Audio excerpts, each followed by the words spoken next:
తాడేపల్లి ఆశ్రమం రోడ్డులో bypass road వెంబడి ఉన్న గ్రామాలలో మురుగునీటి సమస్యపై సదస్సు నిర్వహించారు.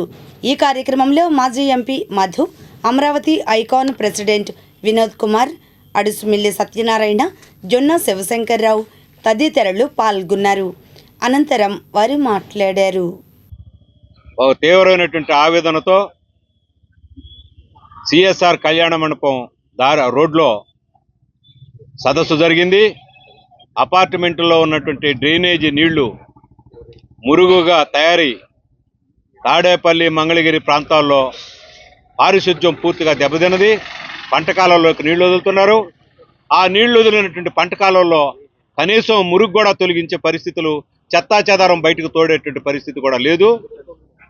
మంచినీళ్ళ ఏర్పాటు, డ్రైనేజీ వసతి, రోడ్లు, కేఎల్ యూనివర్సిటీ రోడ్డు, ఇలాంటివన్నీ కూడా తక్షణం, రైతు బజారు, ఇది అదే రకంగా ఈ రోడ్డు సిఎస్ఆర్ రోడ్లో సగం గట్టి వదిలిపెట్టినటువంటి మంచినీళ్ళ ట్యాంకు, ఇలాంటి తక్షణ కార్యక్రమాలు కూడా చేయాలని, డ్రైనేజీ సమస్య పరిష్కారానికి పూనుకోవాలని ఈ మున్సిపాలిటీని, మంత్రిని, ఎమ్మెల్యేని వారిని మేము ఈరోజు కోరుతున్నాం.